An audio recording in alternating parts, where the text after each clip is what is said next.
All right, guys, so we're back in DaVinci Resolve. I'm going to show you guys how you can start using the AI speech generation tool inside DaVinci Resolve. It's very simple. It doesn't take too long. You are, though, going to need the studio version of DaVinci Resolve. It is not available in the free version. The obviously the paid version is available on the DaVinci Resolve website or via a retailer in your area. So let's get into the tool itself. So let's have a look at the tool before we get into what we want to change and how I want to change it. So where you guys can find the tool is in your timeline, AI tools, and right at the bottom of AI tools, you're going to use speech generation. Inside speech generation, you can then customize whatever you want the speech to be input. You can use a custom voice, which I'm going to show you how to do now, or you can use a male voice or male 2, depending on what your speech generation needs are. I would always recommend that you guys use the custom voice input, the normal voices or the voice models they have available, unless you're doing a tutorial that needs custom voice generation from the start to finish. Then go for it. Then use one of the voice models that are available, because it's going to help you. There are also other settings you can play around with, which is speed, variation, pitch, and then generation ID. You can tick as random, or you can just leave it off. It doesn't matter. And then the name of the file. So this is what the name of the generation is going to be called. And when it goes back into your media pool, and then the track, or where it's going to be placed inside your video audio track. Okay. Let's get into first what I would recommend you do. So I have a client video that wants me to change the voice section in one of the parts of the videos. What I'm going to do is I'm actually going to go and export only the audio, none of the sound effects, none of the music, just the audio, the voice over of the video, so that I can generate it. So we'll go into the export settings, and we're going to go to make sure that our audio export is selected. As you can see, I already got the document set up for that, and then I'm going to name it speech gen voice. Okay, where I'm going to put, I'm just going to put it randomly inside one of my folders. So we'll go to pictures, and we'll slap it inside there. Cool. So once you're done with that, then let's go back into our edit tab. Now, we're not going to import the audio into DaVinci Resolve because we don't need to do that. The only reason why we export it is so that the AI has a reference of where to grab the audio type from. So I'm going to go into voice, custom voice. So I'm going to go and load the voice gen that I just exported into the video. So as you can see, it's in my pictures folder. I'm going to click on the voice gen, and I'm going to open it. Then what I'm going to do now is I can change the settings like I mentioned earlier. So I can make it fast. I can make it slow. I'm not going to change it too much just yet. I want to see how it comes out. So I'm going to leave everything as default. I'm going to make sure that's still randomized. And then I'm going to change the name to AI Gen desktop. Okay. So that's the name of the file that's going to generate onto the timeline. Then it's going to add to the audio track number 7, which is over the bottom of here. You can see it's still muted. So we're going to generate this.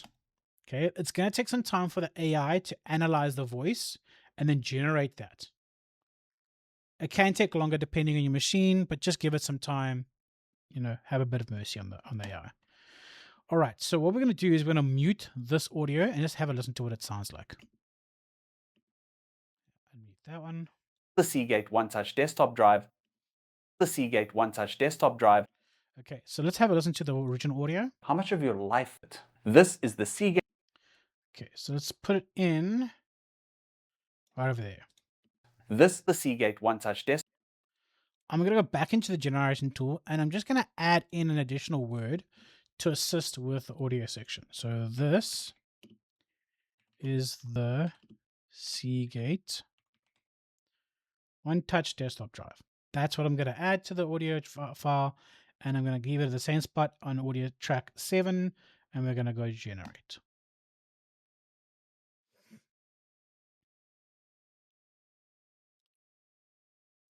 Cool. So now we've generated the additional section of what we want to put in. We're going to drag it right into a slot. Your life goes with it. This is. We're going to just customize it a bit. So we're just going to move it around a bit. life goes with it. This is the this is the this is the C with it. This is the Seagate One Touch desktop drive, USB-C powered, one port. You can hear there is a bit of a change. Obviously, it's not going to sound exactly the same This is the Seagate One Touch desktop drive. because it is an AI generation. So let's listen to it on a different audio track and see what it does. This is the Seagate One Touch desktop drive, USB-C powered, one port for power. So obviously, you got to be careful when it comes to your video input. So on this particular audio track, I have a whole bunch of AI isolation and dialogue leveler. I'm going to move it onto a track that doesn't have that audio leveler just because it is messing up the sound of the AI generation. Because the original export had that on it originally, I don't think it's necessary for you to add on the additional AI voice generation and isolation. Sorry, I don't think it's necessary for you guys to add the voice isolation and dialogue back onto the same track that's just been exported here. So that's fine. We're going to leave it at that. Let's have a listen to the start again. If your laptop fails today, how much of your life goes with it? This is the Seagate One Touch desktop drive, USB-C powered, one port for power. So it sounds okay. We're gonna put it back inside. We're gonna leave it back over here. We're gonna add some voice gen to the actual audio. This is the Seagate One Touch desktop drive, USB-C powered. Does sound This is better the with a little bit of voice generation. So we're gonna leave it at that. It still sounds slightly robotic, but unfortunately that is just the export. Sometimes they will sound amazing and sometimes they're going to sound a little bit robotic. It's just you need to play around with the settings. So I'm happy with this export. I'm then going to take this one and I'm going to export this edit for the client. But that's how simple it is when it comes to using the tool inside Davinci Resolve. So you just need to play around with it. It isn't a timeline tool, it isn't AI tools and inside speech generator. And then obviously here you can customize as you go. I'd be very careful with using voices that aren't authorized to be used because can open yourself up to litigation. Just be very careful with that. Otherwise, yeah, guys, have a good time and have a fun time making your videos and using voiceovers inside your videos. Cheers.